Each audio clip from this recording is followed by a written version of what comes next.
The Vice President did not wait for a committee. 10 minutes ago, just 10 minutes, JD Vance invoked executive authority and suspended Judge Caldwell on the spot. No hearing, no warning, no drawn-out appeals, just done. And here is what the news is not showing you right now. The list is not merely names, not a rumour, not a stray document drifting through Washington. It is recorded coordination, time-stamped, documented, laying out that the Witness 14 case was not justice, it was a coordinated hit. And that is not even the most frightening part. Wait until you see who else appears on that list. Because Judge Caldwell is not at the top. He is not at the bottom. He is sitting in the middle of something far larger, and it just cracked wide open. So what pushed Vance to pull the trigger? One moment, one leak, one line Caldwell never should have crossed. The list hit the internet at 9:47 a.m. Eastern. By 9:52, Vance was on the phone. By 10:04, Caldwell was suspended from the bench. 17 minutes. That is all it took to end a federal judge's career. But do not mistake speed for impulse. This was not politics in the moment. This was years of coordination finally catching up to a man who believed he could not be touched. And I'm going to show you exactly how it collapsed. The documents everyone is talking about. The moment Vance made the call. The expression on Caldwell's face when he realized it was over. It is coming, but first you need to understand what this judge did that led to this. Because the media will frame it as an assault on judicial independence. They will shout, "Constitutional crisis." They do not want you to look directly at what is actually on the list. I do. And when you see it, when you understand what Witness 14 went through because of this man, you will understand why Vance did not wait. Here is what they say happened. This morning, the leak dropped first on an encrypted channel, then within minutes, it was everywhere. Screenshots flooding Twitter, PDFs getting downloaded faster than servers could keep up. And before mainstream outlets even caught up, millions had already read it. The list runs 14 pages, single-spaced, packed with names, dates, communications, and the thing nobody expected, recorded phone calls. Not summaries, not cleaned-up transcripts, actual recordings.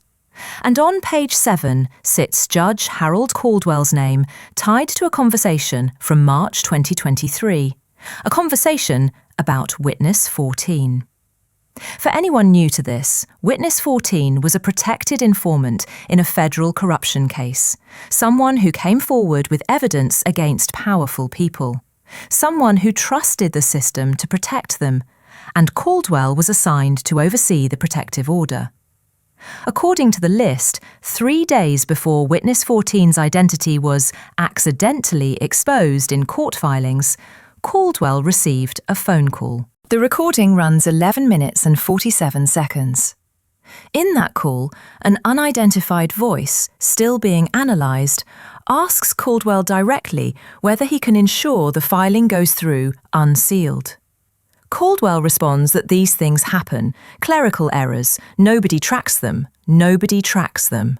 A federal judge talking about exposing a protected witness as if it is nothing. Then it gets darker. 2 weeks after that so-called clerical error, Witness 14's home address appears on a forum known for doxing. 3 weeks after that, Witness 14 disappears. They find him 4 months later. I am not going to describe what happened to him. I cannot on this platform. But I will tell you this. What happened was not random. It was not coincidence. It was the result of someone deciding his life mattered less than shielding the people he was going to testify against. And Caldwell signed the order that made it possible. That is what the list claims to prove. That is why Vance moved in 17 minutes. But here is what nobody saw coming. Caldwell is not the only judge on the list, and he is not even the highest-ranking name. 3 other federal judges appear, 2 currently sitting and 1 retired. 7 attorneys are named, including 2 who now work for major news networks as legal analysts. And 1 name is blacked out completely, but the metadata suggests that redaction was added after the original document was created, meaning someone removed a name before this leak went public. Someone with access to the original file knew this was coming and protected somebody. Who? That is the question that has Washington spinning right now, and Vance referenced it directly in his statement, saying the investigation into the redacted portions is ongoing, and when they know, the American people will know. That is a promise or a threat, depending on who you ask. And here is the kicker. The phone recordings describe coordination, not one person making one bad call, but a network, multiple calls, multiple players, discussions about timing, about cover stories, about what to do if it comes back. They planned for this. They anticipated they might get caught. They just never expected the list to get out. Someone inside that network leaked it. Someone who knew the architecture decided the public needed to see it, and that person is still unnamed, still protected, and still holding whatever has not dropped yet. This is not over. This is the first release. If you are watching this thinking someone is finally reading what is actually on the list, hit subscribe, because what I reveal next is exactly what the media is trying to bury, and I am not letting it disappear. But not everyone is calling this justice. Legal scholars are calling it a constitutional crisis, and when you hear their case, you understand why people are terrified. The American Bar Association issued a statement within an hour of the suspension, calling it an unprecedented attack on judicial independence that threatens the foundation of the legal system. A constitutional law professor at Georgetown argues that, regardless of what Caldwell may or may not have done, the vice president does not have authority to unilaterally suspend a federal judge, and that this is executive overreach dressed up as accountability.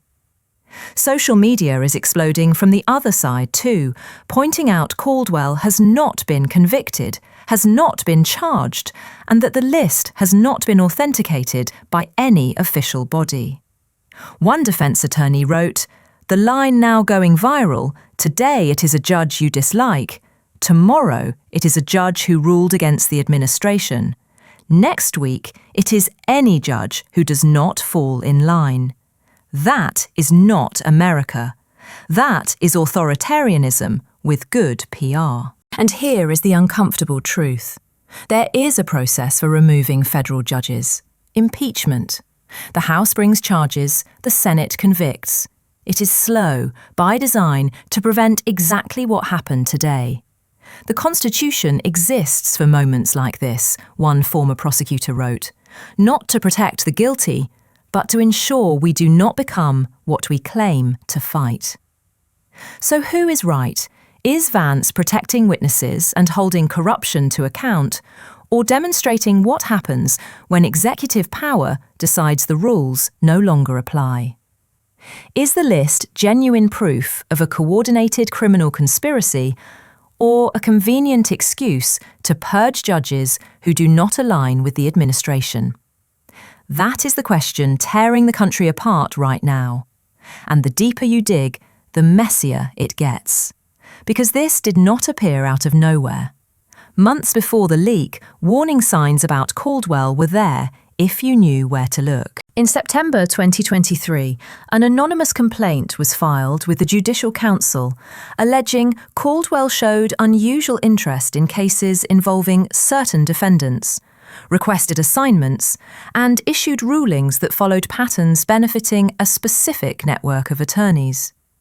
The complaint was dismissed for insufficient evidence, but someone at the council reportedly warned that if even 10% of the allegations were accurate, it pointed to systemic compromise. No deeper investigation followed, no extra oversight. The system protected itself, as it always does. Then came the Witness 14 case, The clerical error that exposed a protected informant, treated at the time as tragedy and accident. But nobody asked why Caldwell personally signed off on the filing that contained the error. And nobody questioned why the clerk blamed for the mistake was quickly transferred to another circuit with a significant raise. Week after week, Caldwell pushed harder, decisions benefiting the same people, accidents hurting the same kind of witnesses, a pattern that people in power did not want to see. Until now. The list did not create the scandal, it simply turned years of whispering into something documented. Caldwell walked into court each day thinking he was untouchable, believing the system he bent would shield him forever. He did not know someone inside was keeping records. He did not know the list existed. And he definitely did not know Vance was waiting for proof like this. Drop a like if you are seeing the full picture, the connections between mistakes, patterns, protection. Because the most revealing part is coming, and I want to know who is actually paying attention. Then it happened. At 10:04 a.m. Eastern, the moment 17 minutes in the making, Caldwell was in chambers preparing for a 10:30 hearing. A clerk later said he was reviewing documents, drinking coffee, acting normal, unaware the list was already everywhere. His phone rang, not his cell, his direct line, the one almost nobody has. Judge Caldwell, this is the office of the Vice President. Sources claim he laughed, assumed it was a prank, said he was busy, and then they told him the list had been made public. That the Vice President was invoking emergency executive authority under national security preservation protocols, and that Caldwell was suspended, effective immediately, with federal marshals en route to escort him from the building. The silence lasted 11 seconds. 11 seconds where a federal judge realised his career and life were collapsing. Then he hung up. Marshals arrived at 10:09, 5 of them, past security, past staff, into chambers. By 10:14, Judge Harold Caldwell was off federal property. 17 minutes and 40 years of unchecked power vanished. But here is what most people missed while watching the escort footage. 2 minutes after the call, Caldwell sent 11 text messages. We do not know who received them or what they said, but someone at DOJ ensured they were preserved before his phone was seized. Whatever he wrote, whoever he warned, it is now evidence. And Vance referenced it later, saying the communications made after Caldwell was informed of suspension are now part of the investigation, that they know who he contacted, they know what he said, and they are following every thread. This was not panic, it was a trap, and Caldwell walked into it. Stay with me, because what comes next is why I made this. The 11 texts, the names he tried to warn, and why Vance wanted him to make that call. Comment who you think he texted. I want your theories. People who do this professionally are calling it the most significant judicial scandal since the founding of the Republic. One former federal prosecutor said this is not one corrupt judge. The list describes infrastructure, protocols, a system for protecting each other and eliminating threats. Something that takes years, maybe decades, and that, in plain terms, means Caldwell was not a lone wolf. He was a node in a network. And removing him does not remove the network. Constitutional law experts whisper that today's move is either the most important anti-corruption action in modern history or the end of judicial independence as we know it, with no middle ground. Either it was justified and we must understand how deep the rot goes, or we just watched executive power claim it can remove judges without Congress. Even some sympathetic to Caldwell admit a painful truth. If the recordings are authentic, and a judge coordinated the exposure of a protected witness, then the system failed long before today. Maybe the system itself was the failure. Whether you think Vance was right or wrong, the list changes everything.